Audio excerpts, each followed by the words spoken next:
Microphone's off on this side too, right? I mean, in the sense it's not being recorded.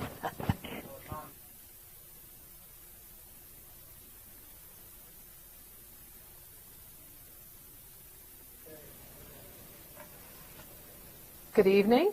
Tonight we are fortunate enough to have Terry Hunt of Associated Press, the senior White House correspondent, who we were supposed to have a little earlier, but we got snowed out. We now have a very nice spring day, and we are fortunate to have Terry because he has a long view of the presidency. He's seen many different presidents, and he also knows how the Washington community works, and so he can tell us a lot about the White House press corps and covering the White House.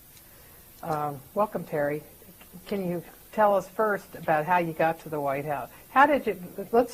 Let's trace your career before you came to Washington. Okay, I worked for the Associated Press in Louisville during college. Mm-hmm. I was a summer intern for the AP.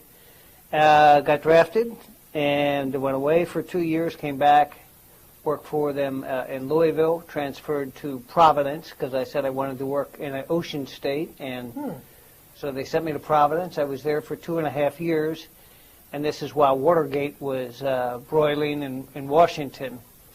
So after about 2 years, I asked them to send me to Washington, and thankfully they did, and I came in April of 1974, and as you know, Nixon resigned in August of 74, so it was really a tumultuous time.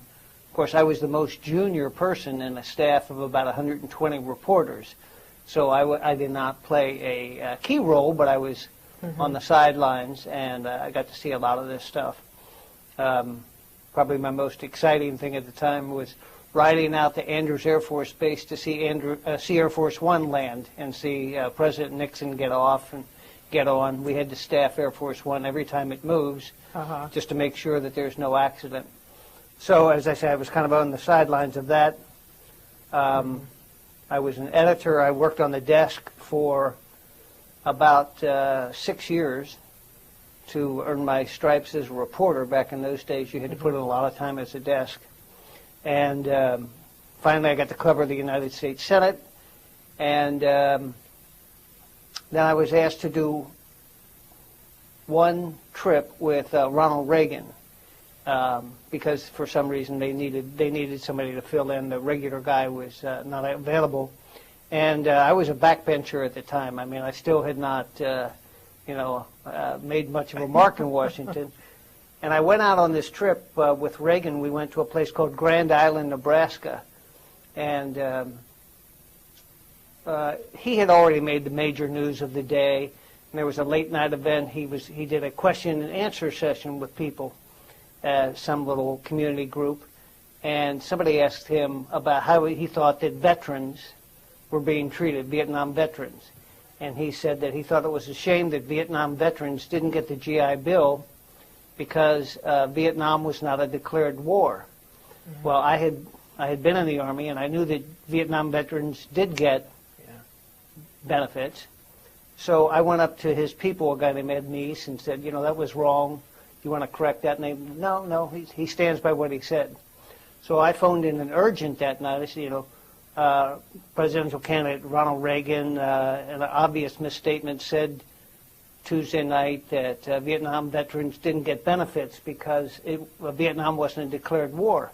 And it caused a big stir.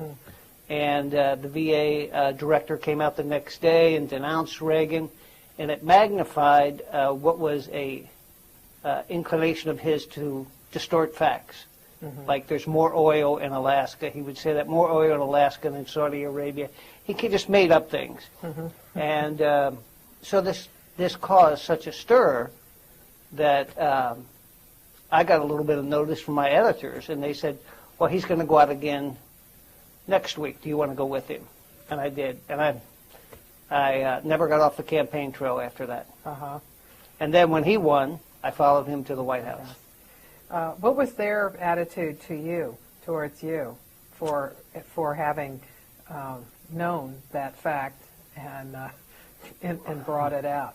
Well, I thought they were naive. They were naive in the way they treated it. I mean, they should have known that I worked for the Associated Press, and when I put something on the wire, it's going to go to 1,500 newspapers in the United States and all around the globe. So I mean, it has a big impact. It has a punch, and they underestimated that, or they thought that it wasn't that big a deal. And instead, within 2 days, Reagan had to apologize. He stood with some lieutenant general or major general at his side and said that he was wrong, but he tried to clarify it. But it became emblematic of these misstatements that he was making at the time. And I know that Newsweek or Time, one of them, did a big story about all the Reagan goofs. So it was an embarrassment for them. They were irritated with me for a while, but they got over it because there are more irritating things that happen in a campaign than just me. Yeah. When you were on the desk, what kinds of things did you do on the desk, and what sorts of things do you learn from it? Well, coming in I worked in Louisville and I worked in Providence, Rhode Island, and you come into Washington and you're not prepared for the culture here. I mean, it's so vastly different than what I was used to in Kentucky, certainly, and in Providence. In what ways? Just handling the knowing what inflation is, and editing copy, and all the economic terms that come out. The unemployment reports, the learning what all the different agencies are. You're dealing with copy that comes in from the White House, the Supreme Court, Congress, the Pentagon, every place, and it's just it's an intense learning experience. I thought it was a little bit too intense in that it went on for so many years for me, but that I couldn't get off the desk. But I think that it was helpful in that it provided you with a foundation about the way that Washington works, that you learn, how Congress works, you learn about what a conference committee is, you learn, just how the Congress interacts with presidents, a president of the same party, a president of a different party. I mean, you see these things and you absorb this knowledge over time, and it gives you the perspective that I think is helpful when you write your own stories. Right. So when you get to the White House, you're pretty well seasoned, and an AP correspondent knows what to look for. Should. I mean, we don't bring in anybody. Nobody comes in as a new reporter. I think I was 35 when I started at the White House, and I had been in Washington for almost 10 years, a little bit less. But, it's certainly not a first assignment in Washington. You work at a couple different things. You work the desk, you work another beat. I mean, as I say, I went from a long time on the desk, and then I went to work on the Hill covering the Senate, and that lasted for 2 years. And as I say, this was just kind of a quirk that I wound up on a presidential campaign. I probably wouldn't. I asked to cover politics that year, and they said, no, not yet. So it was just an oddity that I did make it. Do you think that when you, say you work on the desk and you develop some specialties, particularly some understanding of economics and maybe foreign policy, that having that background, it provides you with threads so that when you come into a White House, that you can pull those threads and look at how things are done. You can look at the decision-making process, like taking a foreign policy issue and seeing who's really involved in it. Right. And, if you cover the White House, they say that, you have to be a mile wide and an inch deep because there are so many things. One day you're dealing with the Middle East. I mean, you're always dealing with Iraq. Now this week, White House reporters are dealing with Latin America. You have to go into these kind of a crash course in what's going on. What are the issues in Latin America?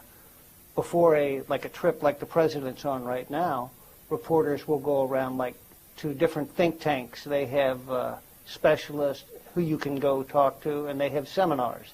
And I know a lot of White House reporters will go and talk to them. But you always have to, there's immigration, economics, taxes. You have to know about so many things, and you have to stay alert to what's going on. Things that are happening across the river, say at the Pentagon, or could easily wind up at the White House. So you have to be attuned to all these things and things that are going on around the world. So, you pick up as much knowledge as you can. It would be, I think, I was upset that I spent so much time on the desk, but I think if I had come in to Washington and just been dumped into a reporting slot prematurely, that it would have been a disaster. I have seen that. We have done that with some specialties. We brought some people in and done that, and it hasn't worked well. It would seem that with as many different issues that there are that a White House deals with, that it would have the advantage in dealing with reporters. Well, they certainly know more than we do on the issues, and they know absolutely more about what they're doing. I remember that Marlin Fitzwater, who was the press secretary to Ronald Reagan and to Bush 41, he once got angry at us because some reporter said at a briefing, well, I'll tell you what's going on in the Oval Office. He said something. And Fitzwater said, you don't know 90% of what's going on in the Oval Office. And I thought that was really sobering. I thought, boy, we sure don't. As evidenced by things like Iran-Contra and, different things that have gone on, you find out how little you actually know. Did you all ask him to improve on the percentages for you? Oh, absolutely. Yeah, but I mean, so White Houses are steeped in secrecy, no more so than this one. I mean, this one has made an art form out of that, and it's just so difficult to get information. How do you do it? Well, you try, you work it a bunch of different ways. One is you talk to people inside the White House, but a good way to do it is you talk to interest groups outside the White House, because the White House has got a vast constituency that they have to deal with. Like, say, in a Supreme Court nomination, they talk to different conservative groups, they talk to right-to-life groups, they talk to, a bunch of different groups to make sure they kind of vet their candidates with their constituent groups. So what you want to do is you're talking to the constituent groups. You cultivate them and talk to them and see what they're hearing. Now, a lot of times, like particularly on an extremely sensitive thing like a Supreme Court nomination, they might not have the absolute word. If one of them told me, it's this person, I wouldn't go to the wire with that. In fact, that happened the day that John Roberts was nominated. People were saying, different interest groups were saying it was X or Y, and it turned out not to be. But that's where you collect the string that you're talking about. You get information, and then you take that and you go to the White House, or you go to the people that you talk to in the White House, and you bounce stuff out off of them. I can't think of, hardly ever does it work that you just call up somebody and say, hi, can you tell me something? I mean, just randomly. You have to bring something. It's like, I'm hearing that X is happening. I'm hearing that Y is happening. Or we've been told that by people on the Hill that the president's going to do this. And then you've got some negotiating room. You've got a little bit of leverage, a little something to deal with. But when you come empty-handed, you don't have much. What would they typically say if you say, I'm hearing that well, I don't know, I'm hearing that that Joseph Wilson has a wife who's in the CIA. Well, that's kind of, they might say, let me hold on, Carl wants to talk to you. Or let me put Scooter on the line. Yeah. I think they would now hang up. Yeah, exactly. It depends. I mean, it depends upon the sensitivity of the information. If you have something, and they know that you're pursuing a story, that you've got some stuff, they have to assume that you're going to continue along that line of thought. Somewhere, many times they'll try to be helpful, up to the point that they want to be helpful. I mean, they have boundaries and limits of what they want to give out, and they're very disciplined. They're very, they've got their talking points, and sometimes they'll talk up to that and maybe go an inch further, but, it's no guarantee of success, but if you don't have anything, chances are you're not going to be you're not going to get anything. Uh-huh. Well, they say, if you say, we are going to publish X. And, That's a trick. That's an old trick. Right? And then they say, well, you'd be making a mistake if you do that. Would a press secretary be the most likely person that you could go to for that kind of thing, where will warn you off of something? That's, that is such kind of a well-known device that some people, sometimes they'll do it, but if it's something that they don't want to play on, they'll say, look, you're gonna have to make your own decisions. There are ways out of that. They can say, you're gonna have to make your own decision, or I'm not gonna take responsibility for that. I mean, I've tried that, and there are many tricks like that. So we're about to put this on the wire. I've got two sources. Sometimes it works, but with this crowd, because they're so tough, they're more inclined to say, well, you're going to have to do that on your own. Scott was talking, McClellan. Scott McClellan, when he was press secretary, was talking about some of the ways they gave out information, and he said that sometimes what they would do is they would give Associated Press a story, because especially if it's going to be a story that's, I think, a bad story, that you all are going to give the most objective view, but also it's going to be short so that you can't put a lot of other things in it. So you can have some commentary from other people, but it's not going to be, say, as long as the Washington Post story might be. And that once that story comes out, say the Washington Post runs it, and if they run it, then they're less likely to do a story on their own on it. Now, but you say that's true. Well, I don't. The benefit to a White House of giving a story to the AP is that it equalizes it. It gives it to everybody at the same time. It doesn't give an advantage to, say, the New York Times, the Washington Post. If you've got a story that you want to get out, we get it to 1,500 newspapers, every radio and television station in the United States. It goes up on every major website, 500 news websites or news-connected websites. We're the primary news source for Yahoo, AOL, MSNBC. So when we send a bulletin or a news alert, something like that, everybody sees it immediately.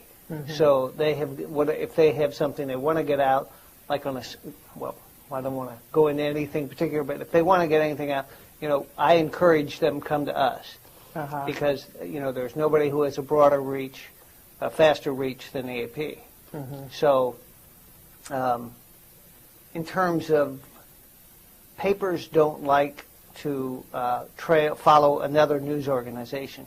So if they do give it to us, and the Post is running it, or the New York Times is running, there probably is less likelihood of a follow-up, because it's already been out there. So that maybe that figures into there. If you look at Lanny Wiles wrote a whole book on strategy that the Clintonites used. Oh, Lanny Davis. Lanny Davis on the strategic methods of leaking and different things that they would do to diffuse if they knew that, like today, they knew that material was going to be released about the firing of the prosecutors and the White House involvement in it.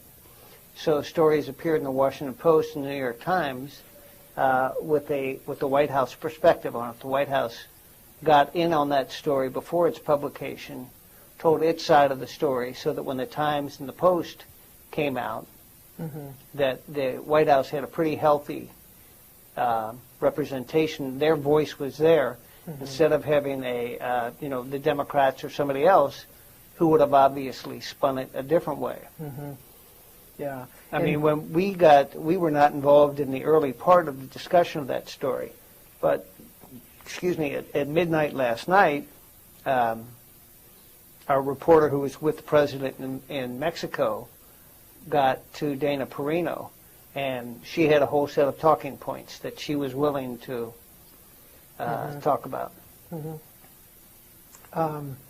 In the Clinton administration, they did that with the fundraising information that they were going to be getting up on the Hill Right. that had been subpoenaed. And so they gave it all out beforehand, and by the time the hearings came about, nobody was interested in covering that. Right. They thought that that would diffuse the interest in it, and that it would they would have their spin on it, rather than coming out of a opposition Congress that put its spin on it. So it's part of the strategy of, that's part of the strategy of leaking, and why you have to be careful about dealing with the way you deal with leaks. Yeah. But it seems like this is the first time they've done a document drop that I remember. But, Right. But different party control. I was going to say that's the big difference here. for different methods. Right. You've had the Bush administration has had a compliant Republican Congress for the first 6 years, so there's been very little oversight. You haven't seen the kinds of things that we're seeing now with the investigations and the Democrats probing into things that, and we're just in March, so who knows where this is going to go, but the administration, the White House, did not have to answer to Congress very much at all in the first 6 years. And it's only now that they're having to snap to attention and deal with the Congress. The administration has talked from time to time about the importance of the new media and how the old media is just going by the boards. In fact, Karl Rove gave a speech at Texas State University, I guess a couple of weeks ago, in which he was talking about the new media and I guess they had visions of newspaper bureaus kind of going out of business. While there's a lot of attention on local press, and say on local press and blogs and other things, it seems that blogs get their information from sources such as Associated Press and from the newspapers. And if you look at the local level, they're carrying your stories. For example, when the president issued his energy proposal early in his administration, I happened to be in College Station, Texas, and I read the story about the energy proposal in the College Station Eagle, and you were the author of the story. Good. Good to hear. This week, or last week, when the Libby conviction came down, I was in Texas and read the Dallas Morning News, the Houston Chronicle, and the Austin Statesman, and all of them ran the New York Times story. I'm sorry to hear that. Yeah, well, sorry, but it's local really isn't local, and what do you think about that? That approach that the new media beats out the old. Well, I thought that one of the most interesting things was when Hillary Clinton announced her presidency. She didn't come out and hold a news conference. She announced her candidacy on the internet, which was unthinkable, 4 years ago. And did she follow it up by walking outside of her house and having a news conference then? No. She did nothing that day. Everything was a Saturday, too, wasn't it? Yeah, and everything was hung on her internet appearance. And John Edwards prematurely announced his candidacy on the internet. He was supposed to have a news conference, say on a Friday, but instead they inadvertently put up their website that had it. So the internet is playing a huge role in the transmission of information. For us, our focus is we're turning a lot to the internet because we are the primary provider of content for all of these news websites. They talk about the dead tree industry, the newspaper industry that is in trouble, is losing circulation. People of college age aren't reading newspapers. They're going on the internet. I've got a daughter who is a junior in college, and she doesn't read the newspaper, but she goes online and reads the news. So that's why newspapers are beefing up their websites.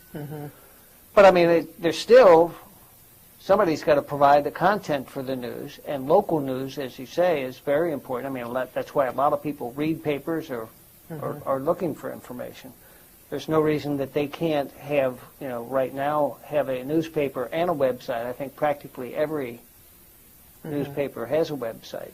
I looked, the president was interviewed by 5 Latin American journalists before he took off.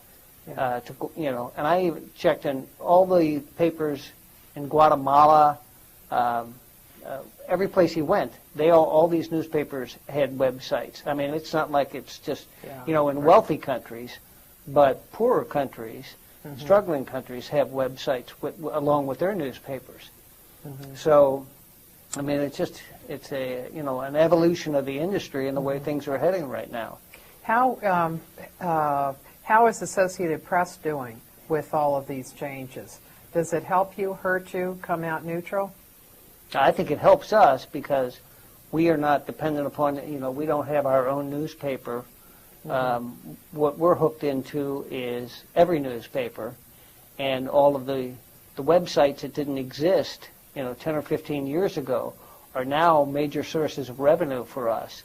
So as maybe newspapers decline and the websites increase, and we have we sell a whole array of services, financial, sports, news, to all these websites, and I think that the fastest growing source of our revenue is the websites. So it hasn't hurt us.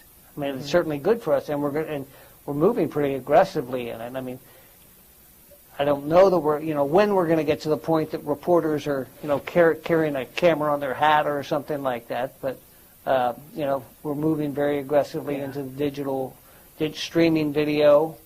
We've hired, I think we've hired 4 online people in the last year, and 5 years ago we had none.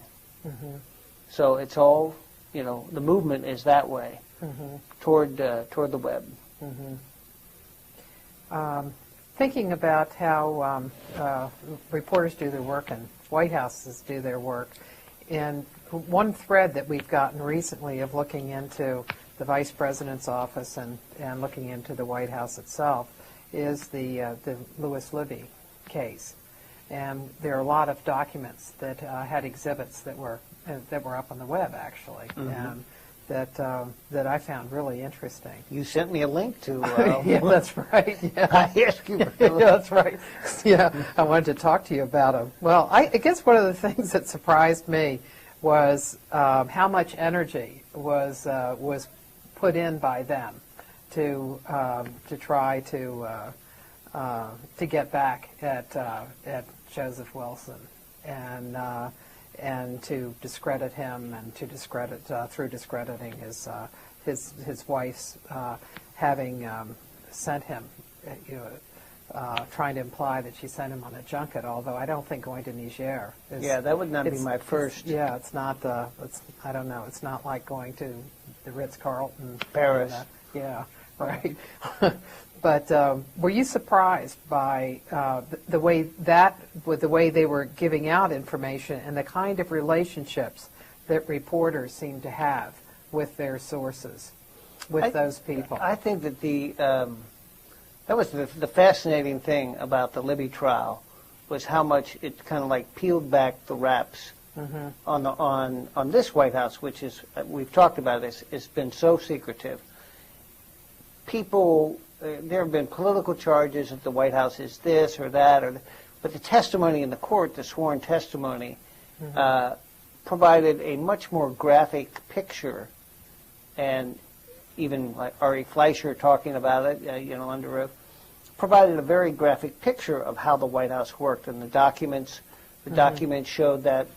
So it was a fascinating portrayal, and that was unvarnished. If if you take everybody at their word, I mean, and I don't think that a lot of it was challenged. I think that it was the best picture that we've had, particularly of the Vice President's office, which is, in a secretive White House, a really tough nut to crack. I mean, it's hard to penetrate. I think for reporters, it was a fascinating look at how some other reporters, those of us who weren't talking to Scooter Libby, or who Scooter Libby didn't call, were like, interesting. You saw the interactions, you saw the way that other reporters were working, you saw the deals of anonymity that some people were making. Those seem to be unusual, particularly the one with Judy Miller, where she was taking his wish to be called a former Hill staffer, which I just can't imagine anybody. I don't know anybody who thought that was a. I don't want to castigate her too much, but I don't know anybody who would have done that. I mean, you work for, sometimes you negotiate with people that you're dealing with, how you identify them. I have people in the administration, they want to be sometimes, because particularly if it deals with another government, they don't want to be called the White House. They would be called a U.S. official, which kind of spreads it out or something. Under the AP rules for using anonymous sources, and it's a 4-page set of rules. You have to identify as closely as you can, and you have to be conscious all the time of these rules. You have to identify as closely as you can what kind of work this person does or something. So a U.S. official would be rare. I mean, our use of that term. But you have to negotiate sometimes because of the delicacy of stories. The ground rules. I would have never done anything that was misleading. I mean, that's the one that you're talking about, a former Hill staffer, was it? Yeah. I mean, that is technically right, but just patently wrong. What kind of rules are there on anonymous sources? I happen to bring them along here. I could. Let's see. The 4 basic rules are may be used only if the material is information and not opinion or speculation, and is vital to the news report. The information is not available except under the conditions of anonymity imposed by the source. The source is reliable and in a position to have accurate information. And then it goes on to say that reporters who intend to use material from anonymous sources must get approval from their news managers before sending the story to the desk. And before a news manager gives the approval to send a story to the desk, that you have to discuss with them. You have to reveal the source to your news editor. So it's not like you can be the only person who knows. You have to talk with your news editor about who this person is, why they know this, why they're in a position to know this. And because on some stories that you're going to put out, under urgent condition, there are people who think they have information. I mean, like when I'll go back to an example that burns in my memory. I think it was Howard Baker stood up on the Senate floor when there was an attempt on President Reagan's life in 1981, and Jim Brady, the press secretary, was shot in the head. And he got up on the floor of the Senate and said that Jim Brady had died. And it was because he had heard it either in the cloakroom or he heard it on a cable news or something. And so people were wanted to send urgents or a bulletin that Jim Brady had died, when obviously he did not. So you have to know that's a case where somebody was on the record. So you just imagine dealing with people on the background. You have to know, how do you know this? I mean, if it's something of importance, how do you know it? How do I know that you know it? I had that when Ronald Reagan died. I was driving through Rock Creek Park, and I got a call from a guy that I've been working with on this for a long time. And he called me, and because going through Rock Creek Park, my cell phone died. So I dash out of Rock Creek Park, and and I get him, and he says, "Okay, you can go with it. He's died." I said, "You're sure?" He said, "Yep, pretty sure." Pretty I sure? said, "Pretty sure?" Right?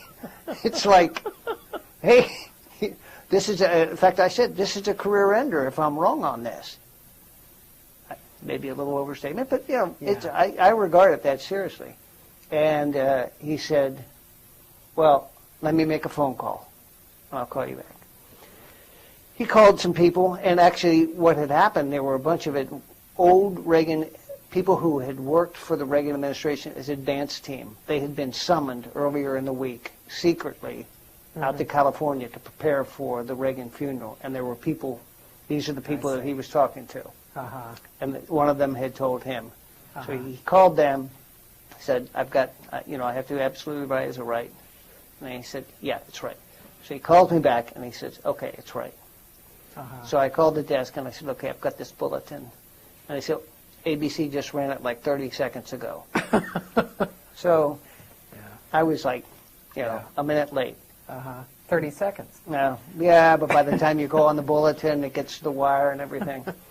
So I felt bad about being late on the one hand, and I think, I've agonized a lot about whether I should have trusted the guy when he first called, because he's a reputable person. But when he said, yeah, I'm pretty sure, it was like, whoa, big slap. Yeah. So, I think I had to stop and say, check. Right. When you're preparing for a press conference, say the president's going to have a press conference, and he often will call on you as the first question. How do you put together your questions? And also when you're doing short question and answer sessions, Oval Office, when he talks to a pool. Tell us about the whole process that you go through in deciding what you're going to ask and who you talk to. Well, it's not a whimsical thing about going in and asking the president a question anytime. What we're looking for is an answer from him that will drive a story. That will be we're looking for something that is a compelling question, I guess is the easiest way. Whatever is, you look at what's in the news and what is the most, sometimes it's I think it's probably the most obvious question. What is on people's mind? And what is it that people are wondering about? Which way is the president going to go on this? Or, there's been this terrible crisis, or, Iraq is blowing up. What's he going to do? So what we're trying to do is go in there and get a clear start to a news conference, a newsy, hard news start to it. And we do the same. I mean, it's exactly the same thing that we do whenever you go into the Oval Office, or any time that there's an opportunity, anytime there's a possibility that there's going to be a question, we have a discussion. And we'll discuss it among the four of us who work for the AP at the White House. And on a big news conference, I'll talk to the bureau chief. What's on your mind? What do you see out there? Because there are other people who have responsibility for the Hill or the Pentagon, and you don't have your eyes on everything. And I'll frequently ask our State Department, hey, if you had a shot at Bush, what would you ask him today? And and you kind of play with all these different ideas, and then you come up with something. I have to say that I don't think that they're terribly unique. That the people who work around the president's staff, they try to anticipate every question that reporters are going to ask, and they're pretty good at it. I mean, they're as good at figuring out what we're going to ask as we are, and trying to figure out what a good, tough question is, because they don't want the president to be unprepared for a news conference. That's true, but that they vary greatly. The last two presidents vary greatly in how they prepared for a news conference. That Clinton did a lot more preparation than it appears that Bush does, for one. Oh, and you talk about in preparation, when Ronald Reagan would have a news conference, that would go on for like a week or two. I mean, they would make a decision that President Reagan would have a news conference in 10 days or something, and then the White House would send out queries to all the major agencies, say the president's going to have a news conference, what might come up in your area, and what would he say in response. So they would draft a whole series of position papers that would start out with a question. They would boil those down. They sent them to Reagan. He would study them for a few days, and then they would have rehearsals. They would have he would do maybe 3 rehearsals for a news conference. Yeah, because he took 2 days. It looks like on his schedule that he took 2 days out before a press conference just to do the rehearsals and things. To do that stuff, but the actual work involved in it was much longer than that. Right. Yeah. And I think that Bush 41 was more comfortable with news conferences. He came out into the briefing room, as you know, and he was a lot more frequent with news conferences. But also, and maybe you've discussed this in your class, the stakes seemed to be higher back in the Reagan administration because they were practically all primetime news conferences. Yeah. And they were really high stakes news conferences. It was a time when you had 3 channels. You didn't have 200 channels that people were looking at. So if anybody was watching television that night, you were watching a presidential news conference. Right. And I don't know what the numbers were, 60 million, 80 million. I mean, it was very daunting to be at a presidential news conference. I mean, to ask a question because America's looking at you. So it was a big production. Much less so now. Would you have papers from around the country, knowing that there was going to be a news conference then or now, ask you about asking a question? Could you ask him about this? Or do they do that on a regular basis just to get information? Do they ever ask you to ask the White House about something or other, one of your clients? Very rarely. I don't think that would probably be, I don't know, in fact, Martha, I don't know that that's ever happened. You have interest groups that do that, and you have citizens who do that. Yeah. Particularly people, I remember people who are unemployed, and why don't you ask the president why won't he help people who are out of work, or my unemployment benefits, why won't they extend the unemployment benefits? Ask him about that. That would be a big favor for me. Or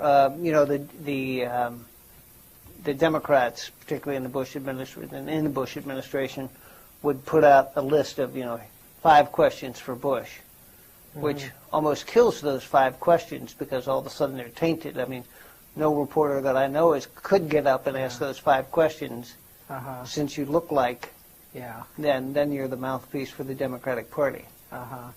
Would that come from interest groups? Yeah. No, interest groups will send you questions.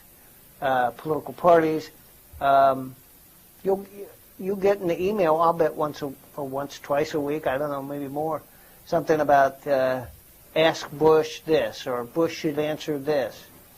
And everybody has these opposition research groups now. People who spend a lot of hours, and they have a whole staff that just looks into things trying to find out something that could put the president on the spot. So, I mean, there are people, but I don't think I've ever had one of the newspapers that takes the AP or radio or television station say, would you ask? Because, I mean, I think they know, thanks for the suggestion. Yeah. What is the use for you of a news conference now, as opposed to during the Reagan years? Well, it's the same as it is any time. I mean, a news conference is kind of a decision-forcing event. It puts the president on record about X or whatever you want to ask him about. You are making him commit. You're making him say, here's what we're going to do, or here's what our position is. things that are ambiguous or uncertain, or you just want to know what direction he's going in. It makes it brings things to a conclusion sometimes. I mean, he can evade a question as easily as if he wants to, he can sidestep stuff. But that's what I see the value in, is the president making a declarative statement about something that's uncertain, clearing something up, or taking a position on something. That's where I think it, and it puts the administration on record as, here's where we stand. In the press conference after the election, when the president announced that Rumsfeld was leaving, that it turned out that you and Steve Holland had an interview. It was Dick Kyle? I guess Dick Kyle was there, right? So there of Reuters and Bloomberg. You all had met with him before the election, and you had asked him about Rumsfeld and whether Rumsfeld was going to stay to the end. Right. And what was his response? I said, we were in the Oval Office. I think Dan Bartlett, the president's counselor, was the only other person there. And just because so much, the Iraq War had gone so badly. And people have said from time to time, do you have confidence in Rumsfeld? And it was always yes. So I asked him, do you want Rumsfeld and Cheney to stay in your administration until the end? And he did he kind of evaded it with, they're doing a great job. And I said, but do you want them to stay until the end? And he said, yes, I do. That's it. And and then Steve Holland followed up and said, let me just make sure I understand what you, just pin him down a little bit more. He said, right. Rumsfeld, you want him to stay until the end? And Bush said yes. Unbeknownst to us, and we all went out and filed urgents that said Bush wants Rumsfeld to stay until the end of his administration. Bush gave I think I wrote that, Bush gave a job guarantee to Rumsfeld, one of the most, controversial people in his administration or something. And then a week or 10 days later, he announces that he's not firing Rumsfeld. He's Rumsfeld leaving by agreement, and they've been talking about it for months. And his, when you asked about it, he said that he had given the misinformation because he wanted to go on to another question.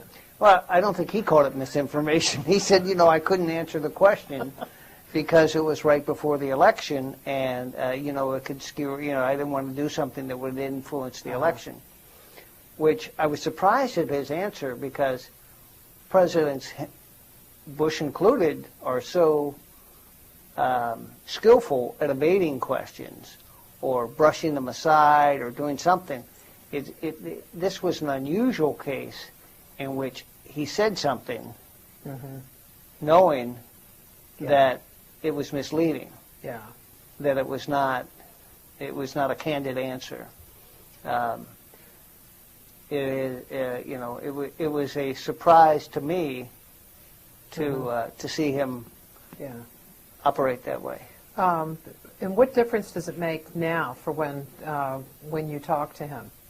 Oh, I was just going to say, Howie Kurtz, the media critic from the Post, called me up and wanted me to get into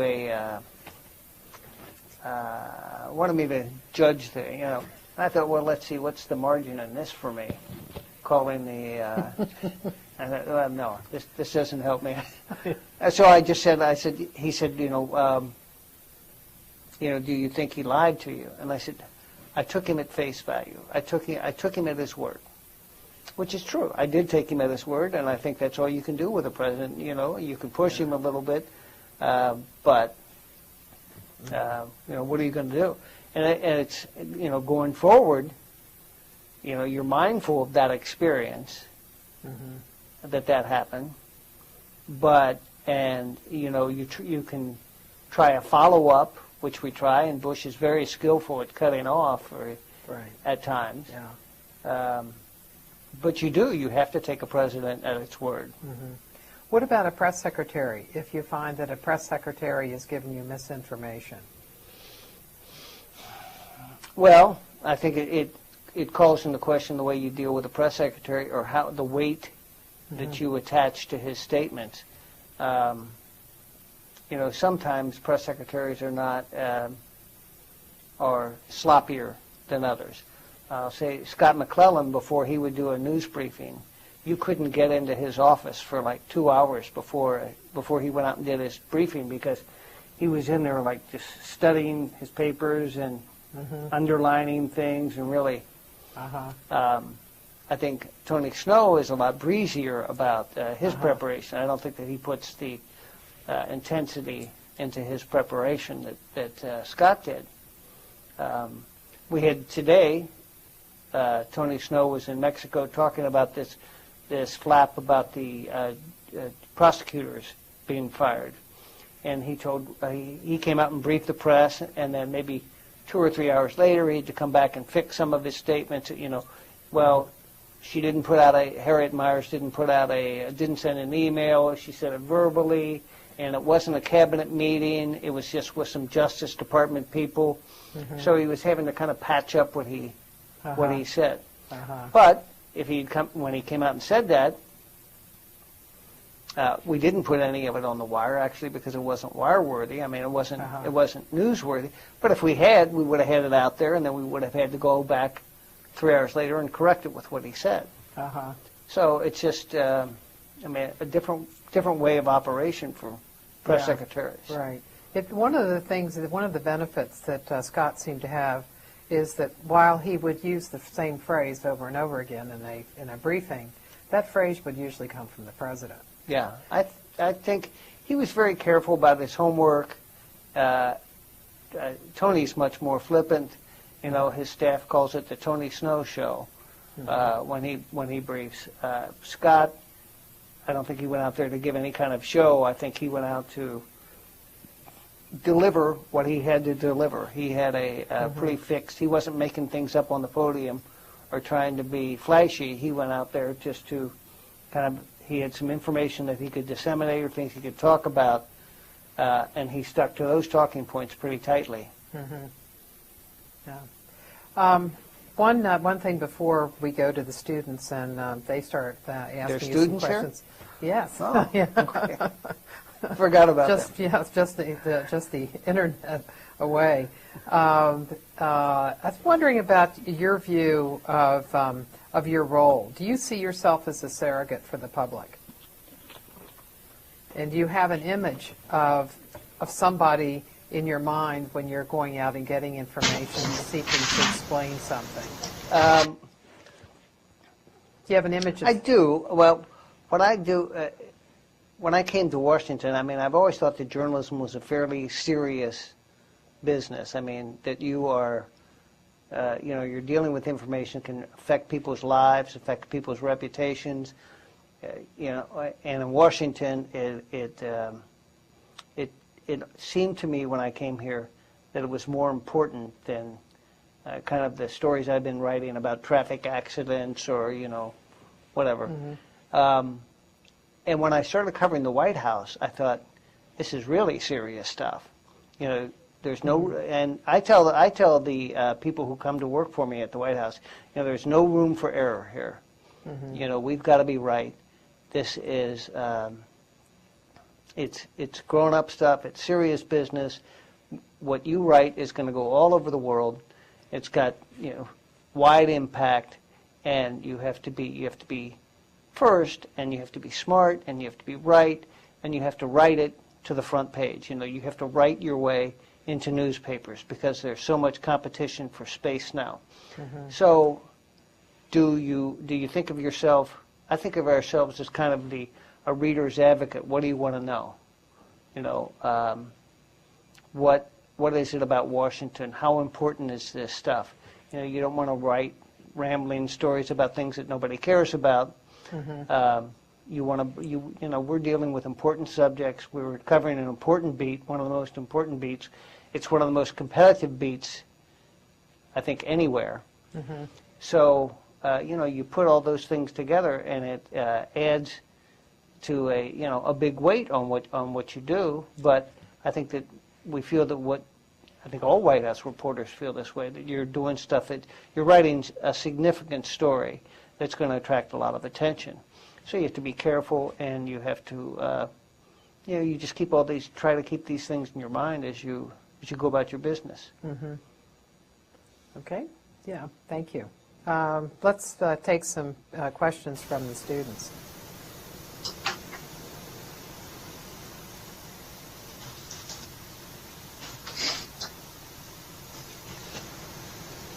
Somebody can chirp up there? What do? You stare them down?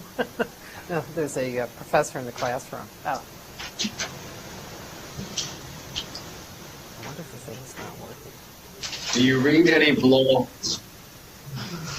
Oh, I read several blogs. I don't read a lot of blogs. I read a couple of media blogs to find out what's going on in my industry. I don't read political blogs because I read newspapers to give me a pretty good perspective on what's going on. I think of the blogs that I see are mostly things that I'm interested in. It's not things to enhance, to go further into politics or White House coverage. Would it be things like policy, like economics, some economic blogs, or? Oh no, I'm not that deep. No, that's no. It's mostly entertainment because I look at I read the Times, the Post, and the Wall Street Journal every day. That's what I was going to ask you. What you read? So I read those three newspapers every day, and if I hear of something on another newspaper website, I'll go to that. In the AP. The way our web page is set up, we've got like 5 newspapers that you just click on if you want to go see them. So there's only so much information that you can absorb or read. I guess you could sit there and read all day, but that's enough for me. You read TV Newser? No. No. Never heard of it. That's one that's it's about the television industry. And I'm sure that the television correspondent. It's the product of a student at Towson who's done it. Yeah. I do look. I look at something called Media Bistro because it's I think you can find it off of that. Is that right? It's a good gossipy thing about the Washington news media.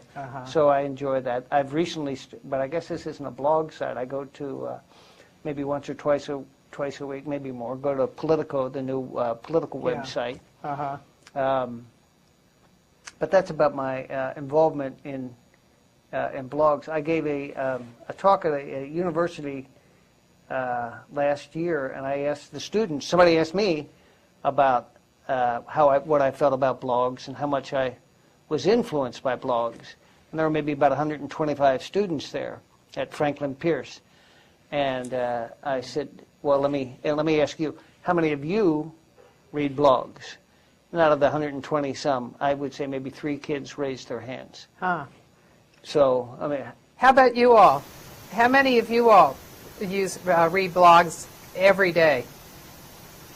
And then tell me, because I can't see too well, what percentage of you are reading it? None. 0. What was the answer? 0. Is that right? So, I know somebody's reading blogs. Because there are a lot of blogs. But what do you think Drudge's influence is, speaking of one blog? I think that, I know that a lot of people use Drudge as kind of a tip sheet, that they if something's breaking, if somebody he apparently monitors all the networks, all the different, a lot of news sites, and he'll throw something up, and people will say, "Did you see what's up on Drudge?" Drudge is not a place that I typically would go to.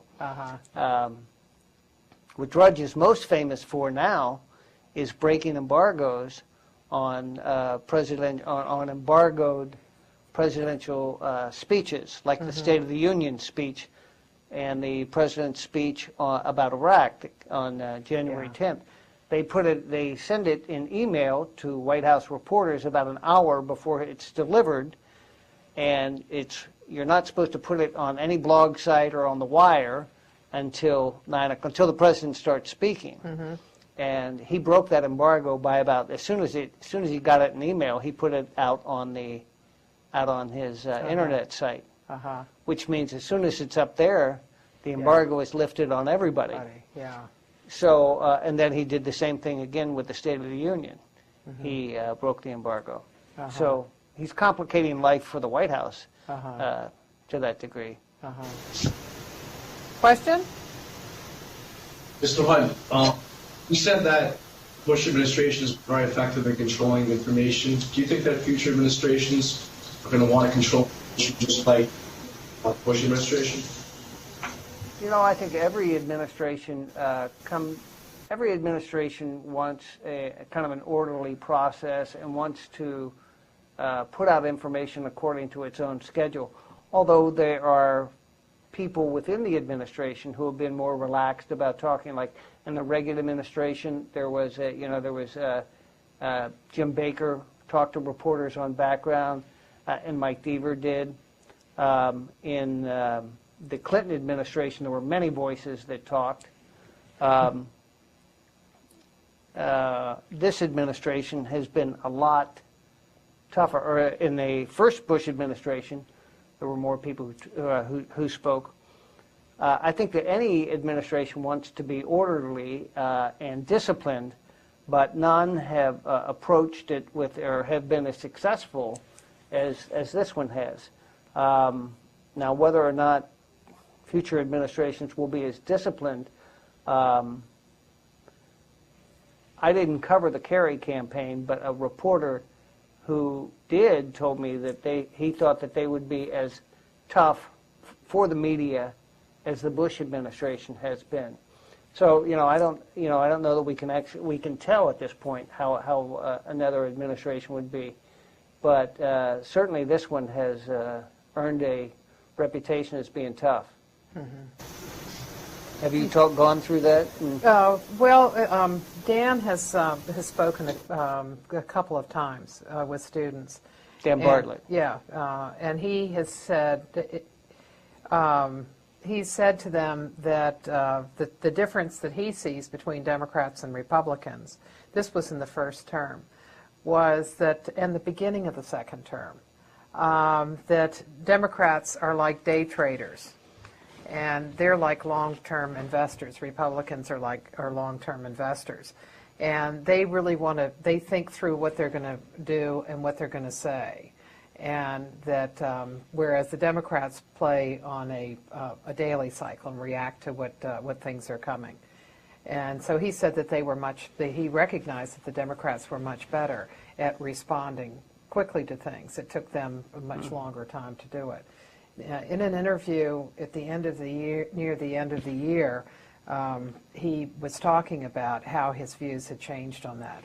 He brought up the subject and said that he really thinks it has to be a hybrid, that you can't just talk about those things that you want to talk about, and that you do have to respond. Well, I think you saw the responsiveness today in Mexico, where there's this, the president has his own agenda down in Latin America, where it has been completely overshadowed today about this flap about the firing of the prosecutors. And so they schedule all of a sudden a televised briefing with Dan Bartlett at 4 o'clock, and he comes out and starts talking about the president's agenda in Latin America, knowing that every question that follows is going to be either about the fired prosecutors or about what Pete Pace, the chairman of the Joint Chiefs, said about gays in the military. So, I mean, everything was completely off topic, but they know that they had to deal with all of these issues to diffuse them as much as they can. Because they don't control the message as much as they used to with a Democratic-controlled Congress. With a Republican Congress, they were able to control the message pretty effectively. But now, there's another big voice in Washington. Do you think in a way that having that kind of control is be careful what you wish for? that yes, you get to talk about what you want to, but at the same time, you don't listen and you don't hear things that are going to be important to your administration, problems that are out there that that if you were a little more open, you would find out about and you could catch at an earlier stage. I think the Democrats would say that they were there for 6 years, trying, knocking on the door, trying to be heard, but didn't find much of a willing ear. I think it's better to have a bunch of voices. That's what it's what we try to do in stories. You just don't want to have a singular. Right. Here's what the president said. You try to have give some perspective with the different voices. But there's the anti-war movement, or there's the Democrats, or there's the here's what the international community thinks about this. Yeah. So that it's not so one-sided. Mm-hmm. One thing that I wanted to ask you that It's supposed to be their turn. Just let me get this one in. Okay. And that is when you do off-the-record sessions, or let's say reporters do off-the-record sessions. If there were. Yeah, if there were such a thing as off-the-record sessions with the president, what are the value of those sessions? What do you find, say, for example, on recent presidents? How are they different in those sessions than they are, say, in a press conference? They say things that they don't say in a press conference. Mm-hmm.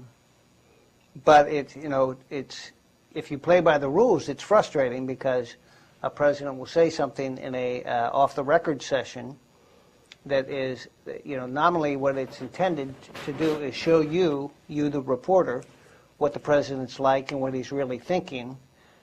But if you're constrained and you can't do anything with it, it's frustrating. Mm-hmm. I've had a president tell me that I'll tell you this, but if you ask me this at a press conference, I'll fluff you on it. Mm-hmm. That I wouldn't give you this kind of answer. I'll give you a different kind of answer. Mm-hmm. It does inform you though about what's on what he's really thinking, so that you could when you're writing, maybe cast some doubt or emphasize something, or know to look for this voice to bring into a story, just Mm-hmm. as here's something that is possible. And it's one of those things that reporters like to do, and I like to have. But at the same time, you're so constrained by, if you play by the rules, and I think it's important to do that if you're going to do this, if you're going to have an off-the-record session with the president. I've been in situations where reporters wouldn't go in and talk to wouldn't do an off-the-record session with the president, just because they felt that it compromised them. Yeah. But having said that, I've always had in the back of my mind that if I were in a off-the-record session with the president and he said something that was so compelling or so outrageous or something, you have to say, stop. Either you've got to put that on the record, or I'm going to leave, or I can't, because I'm going to have to develop Mm-hmm. this story. Uh-huh. And every one that I've been in, I've always tried to get some of it. Mm-hmm. Would you mind if we went back and that thing you said about, Uh-huh. so-and-so, would you put that on the record? Or, Mm-hmm. at least as an administration official? Because if it's really off the record, it's off the record, which means you can't use it at all. Yeah. Can you use it to try to go get somebody else to say it? Well, see, that's the same kind of cheating. That no. I mean, you shouldn't. Oh, okay. But there might be something. Everything, it's the whole, the integrity of, all you have is your integrity and your reputation, and dealing with them and dealing with the public. So, you don't want to jeopardize that. William Price, who was an early correspondent at the White House in the 19th century. I was going to say, I don't think I go back that far. Yeah.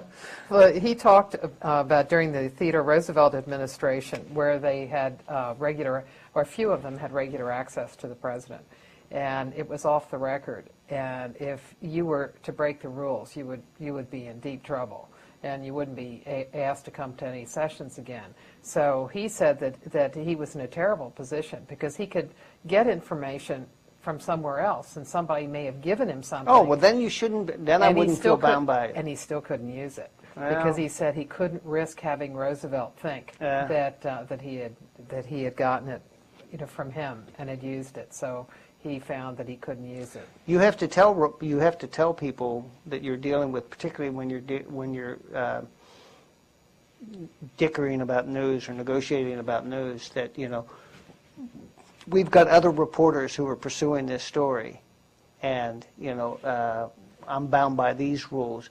But if they get it from a Hill source or they get it somewhere else, we're not going to hold it up. Mm-hmm. They have their own thing. Mm-hmm. Talking about previous presidents, I read this book by a predecessor of mine, a guy named Frank Cormier, who covered Lyndon Johnson, and he talked about being on the plane when Johnson came back. And at that time, everything that was said on Air Force One was off the record. And Johnson was trying to curry favor with these reporters, and he was saying that, I want you all to be invested in my administration. I want you to be invested in my success. If I'm successful, you'll be successful. I'll tell you things I won't tell my cabinet. I'll tell you everything. I'll lay it out on the line with you. I'll just, if you'll play ball with me, I'll play ball with you, and, I'll give you great stories, but you have to be committed to, to the success. And he said, and, you can report anything. He said, now, I may wander into a strange bedroom every now and then, and you can't report that. But, practically everything else. Uh-huh. And this is in Frank Cormier's book about Lyndon Johnson talking to him that way. Mm-hmm. And the reporters demurred or wouldn't make any kind of commitment, or and obviously they didn't sign on to that kind of thing. Right. But that a president would expect people to keep something like that secret, which they did on a daily basis. I mean, nobody went off and said, Johnson said. Yeah. I may wander into a strange bedroom from time to time. Cormier also had an experience with Johnson where Johnson got angry with him over a story. Right. And it wasn't a story that Cormier thought that that he couldn't understand why he'd gotten upset with it. But anyway, Johnson had made it clear that he was upset about it. It was around Christmas time. And at Christmas, the president used to give reporters, those who covered the president on a regular basis, would give them a Christmas gift. And this particular year, it was cufflinks. Did you heard about it? No, I hadn't heard that story. No, he must have been mad at him another time. Well, he gave out cufflinks to the. Oh no, it was a tie. It was a tie clasp that had the presidential seal on it, and. So he opened up his box, and his box was empty. And he laughed because he said that there was no accident. He knew that Johnson had ordered that. Well, Johnson had, in the Oval Office, he had two wire machines, the old wire tickers. Yeah. He had an AP and a UPI thing, and he would get up turn around and go back. This is before my time, but I've read about it. He would go back and read the wire, and if there was something that he didn't like, he would just pick up the phone and call Cormier or call Merriman Smith, the UPI guy, and bawl them out. Yeah, yeah. I think Cormier said that he came back. Oh yeah, yeah. Well, and there are wonderful pictures of Johnson where he's pulling the copy out, and it's not coming out the top. He's pulling it out before it comes to the top. Where he's on his knees looking at it. Another question. When President Bush reminded about the Rumsfeld question, did that change your opinion of his personal character, or did you find that he was just And since that event, have you found yourself doubting his sincerity?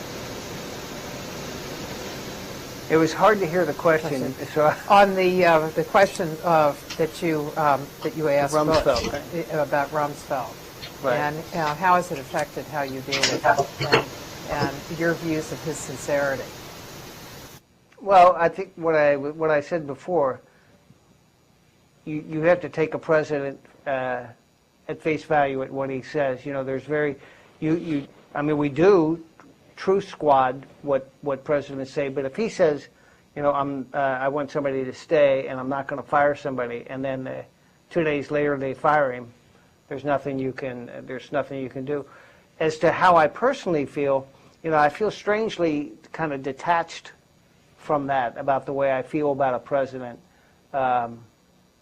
Yeah, I try not to be judgmental. I've got, just in terms of newspapers, I've got 1,500 newspapers out there that are my editors, because, you know, they look at my copy, and if you know, if I swung one way or the other way or something, there would be, you could bet that there would be people who would be complaining about it. That and you wouldn't last long in this job, you know, and I've lasted a long time. So I don't try to make a personal judgment about a president's integrity. I can be surprised by something that happens, but I don't try to let that influence or impact the way that I deal with it, because I have to deal with these people. I mean, I have to deal with the president and his staff as long as they're there. So yeah, I may talk, and I have talked to members of this administration about different things involving issues like what you're talking about. That's kind of a little vague. But I don't make a public display about it, and I don't, you know, I don't want it to influence what I write. Mm-hmm. Do you try to say before a president comes in? Do you try to kind of get into his head, get some sense of how he thinks? Oh, sure, yeah. And how do you do that?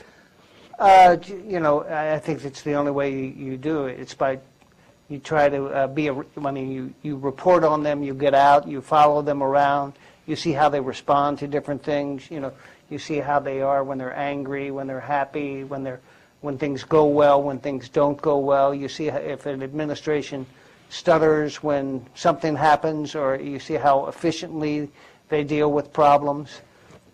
And you just, you know, I'm not I don't pretend to be a shrink. I know some people are, you know, pretty good at that, but it's helpful to just try to gather as much string, color, information as you can about a president before you start covering. And the way that most of that happens is dealing with people in a campaign before they get to the White House, and then once they're in the White House, I mean, which is as you know, a huge pressure cooker. It is, because then they're dealing with real crisis in real time. You know, you see how people react, and you know that's part of your story. I mean, you don't want to have a plastic figure when you write about the president. You know, you're writing about a person, and people deal with him as a person. Bush has been remarkably effective, I think, in projecting kind of the backyard over a backyard barbecue kind of image with people that has helped him. And you know, in person, he's a likable guy. He's very, you know, he's funny. He's a lot of wisecracks and stuff. Yeah. He seems to be pretty much like that person that he projects to be, a guy who likes to talk to what he'd call real people. If you look at the way he chooses to spend his time in Washington, it certainly is not going out to parties and to gatherings, to dinners. Maybe he would go out to his sister's house or to, you know, a friend's house. But very little, very rare. He is one of the most, not antisocial, but he is not a social president. He is not. He does not go, he doesn't do the Georgetown circuit or the Embassy Row. His father used to go out to a Chinese restaurant in Northern Virginia, Peking Duck. This president hardly ever goes out. In fact, you sometimes wonder, what does he do in there all the time? He has this, not secrecy, but I mean privacy, I guess, and that people come and go all the time that we don't know about. He has people up to Camp David when he goes up there. He has friends who come in. And he is, he's supposed to be a very social guy, and I'm sure that he has a lot of people who come in and see him at the White House, but we don't know who they are. We don't know what happens in there. I mean, basically, when he leaves the Oval Office and goes over to the residence, well, we think he exercises. He says that he exercises for an hour. But, I mean, the people that he sees at night. But, Clinton was the same way. Clinton had, Clinton was much more social. Yeah. He used to go out to dinner. Right. Clinton used to drive people crazy. He went out to dinner so much. Yeah. But at the same time, Clinton had a lot of people in who we never knew about. I remember when he was looking for a Supreme Court justice, he had Bruce Babbitt in, who was the Interior Secretary. And he called Babbitt up one night about midnight and said, "Come on over." And I found out about it. And Babbitt stayed until 2 o'clock and walked out at 2 o'clock in the morning thinking that he was the next Supreme Court justice. And I found out about it the next day, and I went to Joe Lockhart, who was the press secretary, and I said, what did Bush tell Babbitt? And he said, Babbitt wasn't here. And he went through the, he talked to people, and he came back and said, no, he wasn't here.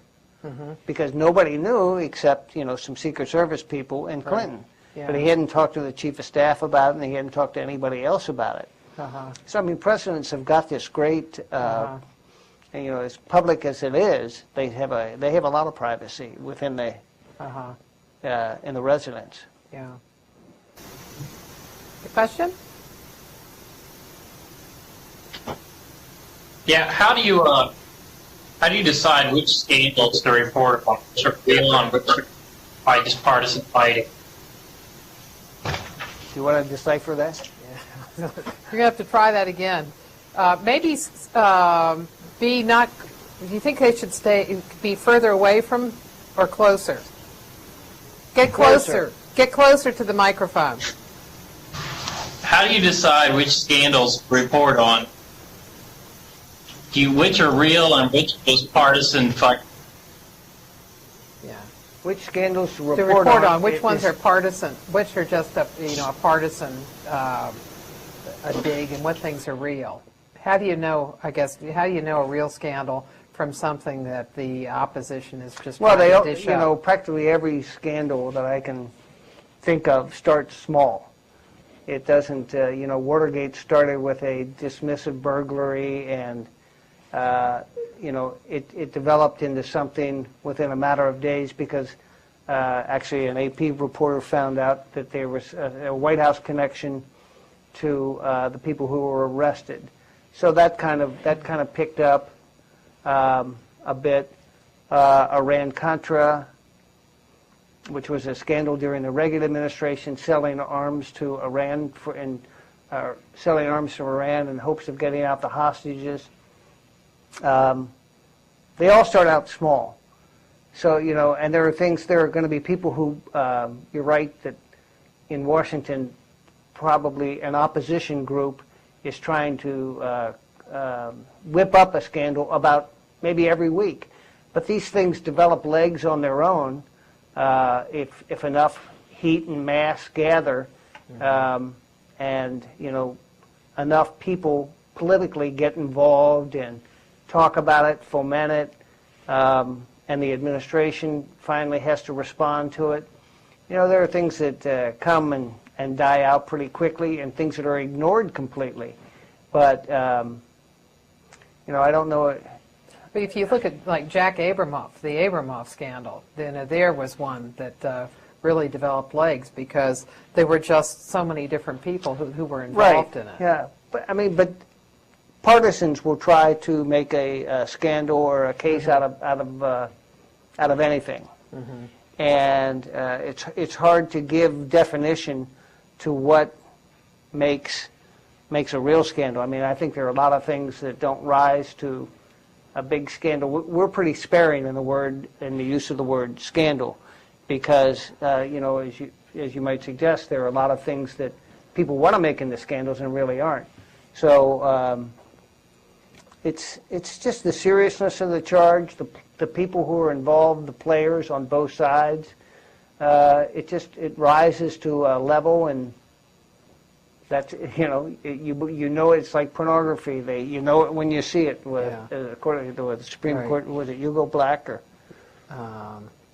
It was Potter Stewart. Potter Stewart. Okay. Yeah. But say in Abramoff, there were a lot of people that were being investigated for prosecution. Federal investigations help. Jail time helps. Give definition to a scandal. Yeah, and then they're high up. Yeah. And they're members of Congress and then members of the administration. Yeah, that will do it. You got something else? Let's have two more questions.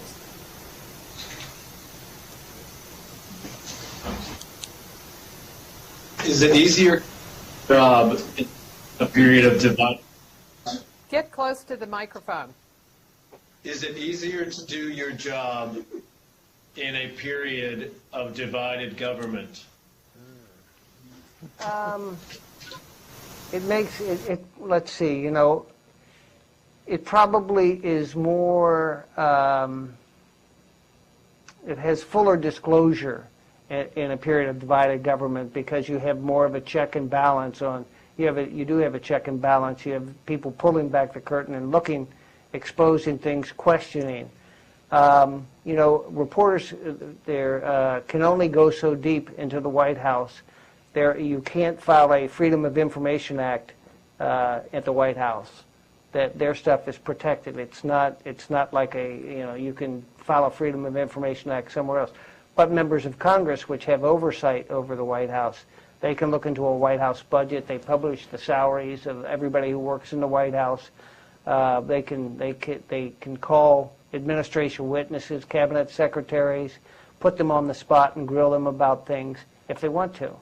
In a period of unified government, where they have, they're not as inclined to embarrass the administration, you're not going to get as much. And I think that you're seeing some of that right now in the first 3 months of this Democratic administration, that the members of Congress, the congressional committees, are calling members of the administration up and making them explain things. I don't think that you would have seen this thing today about the prosecutors if the Republicans were in control. You would see Democrats complaining about it, but with no leverage actually to do anything about it. Another question? All the presidents, which are the most interesting?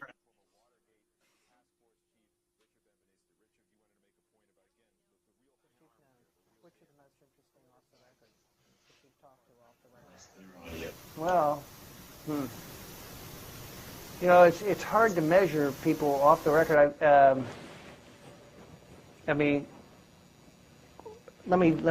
take out that piece. Clinton was a fascinating president to cover, just because he is kind of like a fraternity house kind of White House. They knew no hours.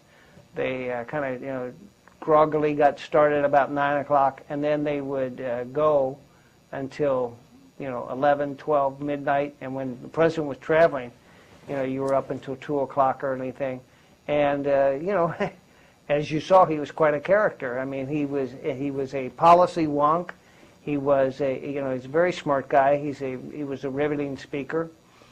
Reagan, as a former Hollywood actor, could mesmerize crowds. He was he could bring people to tears. He was a great, this is trite, great communicator. This president, because he's got a war going on, he's got 2 wars going on, demands a lot of attention, gets a lot of attention. He's very aggressive. He's got a very muscular foreign policy.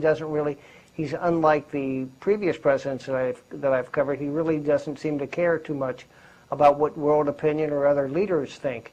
That he's going to go ahead and do things his way. So everybody's got kind of, and his father, Gulf War. I mean, they're all amazingly interesting characters. Books are, countless books are going to be written about every one of them. And I wouldn't want to just separate out the off the record part. You've got to take the whole picture of the people. And from my perspective, there's not a more fascinating thing in the world to do than cover the president. Mm-hmm. Okay. Thank you very much, Terry. Well, thank you, Martha. I appreciate being out. Thanks for everybody sitting there and listening to me for an hour and a half. Well, thank you.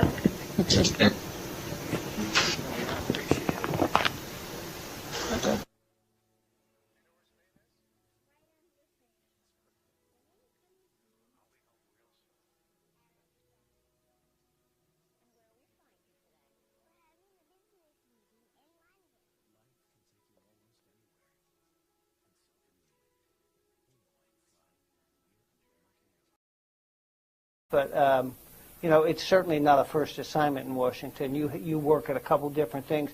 You work the desk, you work another beat. I mean, as I say, I went from a long time on the desk, and then I went to work on the Hill covering the Senate, and that lasted for 2 years. And as I say, this was just kind of a quirk that I wound up on a presidential campaign. I probably wouldn't.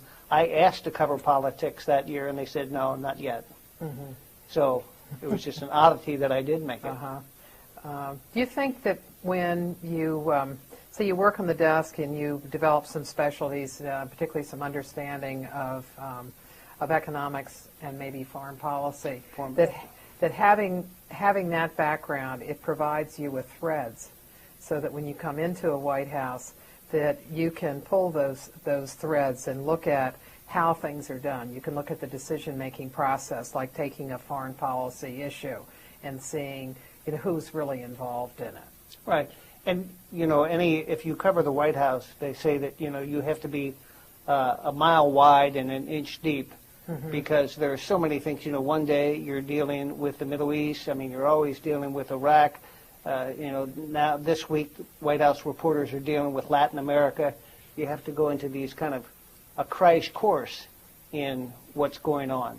What are the issues in Latin America? Before a trip like the president's on right now, reporters will go around to different think tanks. They have specialists who you can go talk to, and they have seminars. And I know a lot of White House reporters will go and talk to them. But you always have to, there's immigration, economics, taxes. You have to know about so many things, and you have to stay alert to what's going on, things that are happening across the river, say at the Pentagon, or could easily wind up at the White House. So you have to be attuned to all these things and things that are going on around the world. So, you pick up as much knowledge as you can. It would be, I think, I was upset that I spent so much time on the desk. But I think if I had come in to Washington and just been dumped into a reporting slot prematurely, that it would have been a disaster. I have seen that. We have done that with some specialties. We brought some people in and done that, and it hasn't worked well. It would seem that with as many different issues that there are that a White House deals with. I was an editor. I worked on the desk for about 6 years to earn my stripes as a reporter. Back in those days, you had to put in a lot of time as a desk. And finally, I got to cover the United States Senate.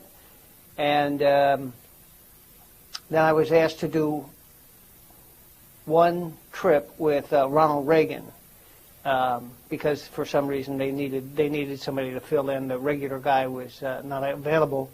And I was a backbencher at the time. I still had not, made much of a mark in Washington.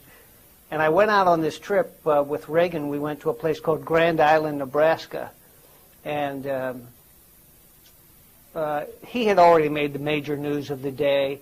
And there was a late night event. He did a question and answer session with people, some little community group, and somebody asked him about how he thought that veterans were being treated, Vietnam veterans. And he said that he thought it was a shame that Vietnam veterans didn't get the GI Bill because Vietnam was not a declared war. Mm-hmm. Well, I had been in the Army, and I knew that Vietnam veterans did get benefits. So I went up to his people, a guy named Ed Neese, and said, that was wrong. You want to correct that? And they, no, he stands by what he said. So I phoned in an urgent that night. I said, presidential candidate Ronald Reagan, in an obvious misstatement, said Tuesday night that Vietnam veterans didn't get benefits because Vietnam wasn't a declared war. And it caused a big stir. Mm-hmm. And the VA director came out the next day and denounced Reagan, and it magnified what was a inclination of his to distort facts.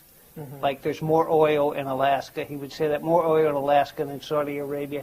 He just made up things. Mm-hmm. And so this caused such a stir that I got a little bit of notice from my editors, and they said, well, he's going to go out again next week. Do you want to go with him?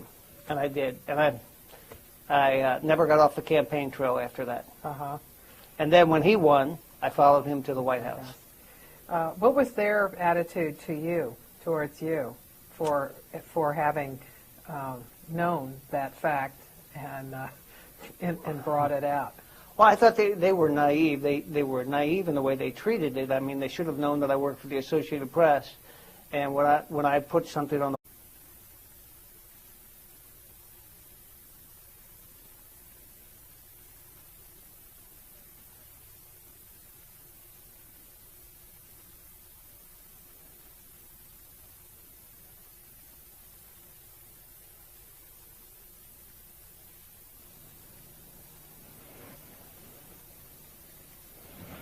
Microphone's off on this side too, right? I mean, in the sense it's not being recorded.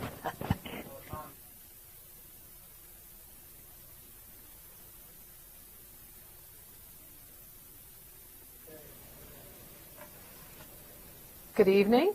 Tonight we are fortunate enough to have Terry Hunt of Associated Press, the senior White House correspondent, who we were supposed to have a little earlier, but we got snowed out. We now have a very nice spring day.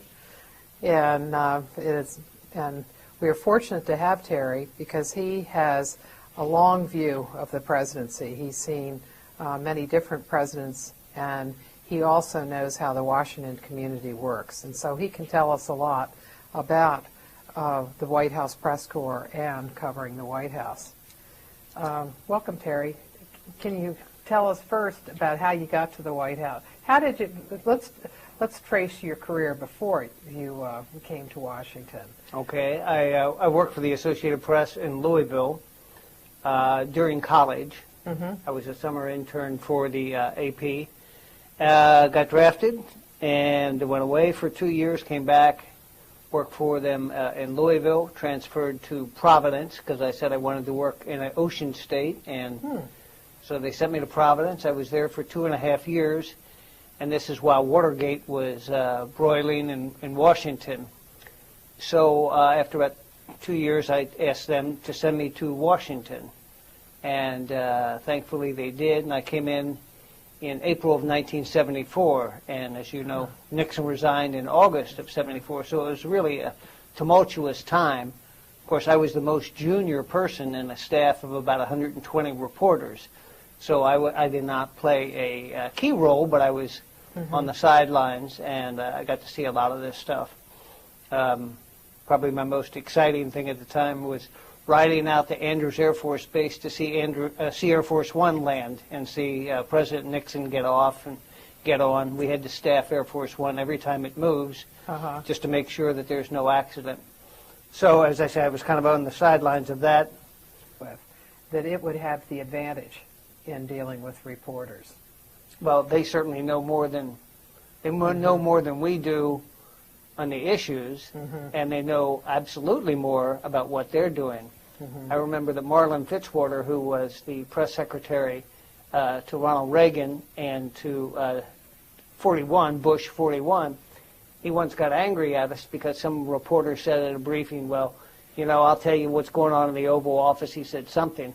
And Fitzwater said, you don't know 90% of what's going on in the Oval Office. Mm-hmm. And I thought that was really sobering. I thought, boy, we sure don't.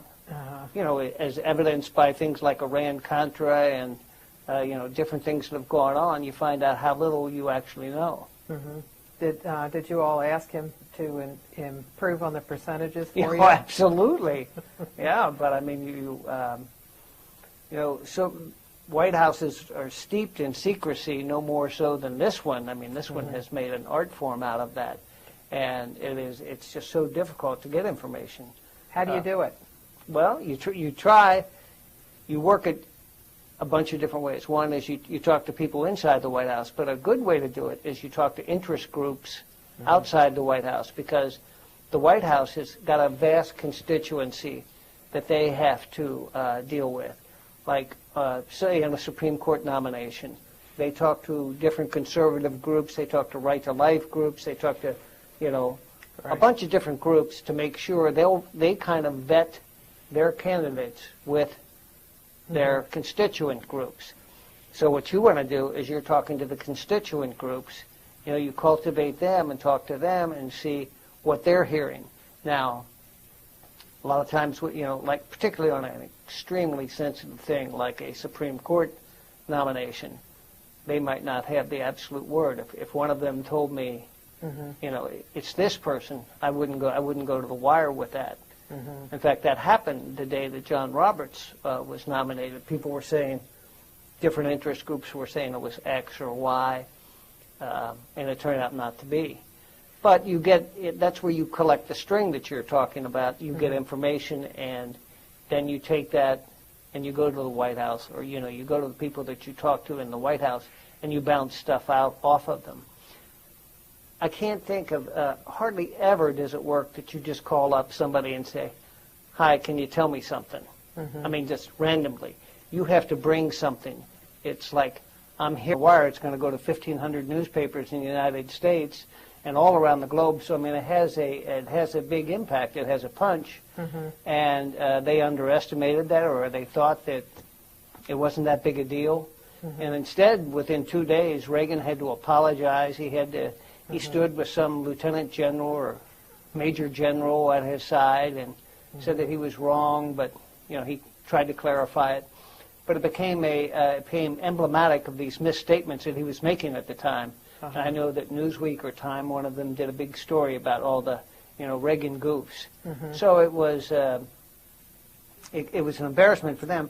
They were irritated with me for a while, but they got over it because there are more irritating things that happen in a campaign than just me. Yeah. When you were on the desk, what kinds of things did you do on the desk, and what sorts of things do you learn from it? Well, coming in from, I worked in Louisville and I worked in Providence, Rhode Island, and you come into Washington and you're not prepared for the culture here. I mean, it's so vastly different than what I was used to in Kentucky, certainly, and in Providence. In what ways? You know, just handling the knowing what inflation is, and, you know, editing copy, and all the economic terms that come out, you know, the unemployment reports, the learning what all the different agencies are. You know, you're dealing with copy that comes in from the White House, the Supreme Court, Congress, the Pentagon, every place, and it's just it's an intense learning experience. I thought it was a little bit too intense, and that it went on for so many years for me, but I couldn't get off the desk. But I think that it was helpful in that it provided you with a foundation about the way that Washington works, that you learn, you know, how Congress works, you learn about what a conference committee is, you learn, you know, just how the Congress interacts with presidents, a president of the same party, a president of a different party. I mean, you see these things, and you absorb this knowledge over time, and it gives you the perspective that I think is helpful when you write your own stories. Right. So when you get to the White House, you're pretty well seasoned, and you know, an AP correspondent knows what to look for. should. I mean, we don't bring in anybody. Nobody comes in as a new reporter. I think I was 35 when I started at the White House, and I had been in Washington for almost 10 years, a little bit less.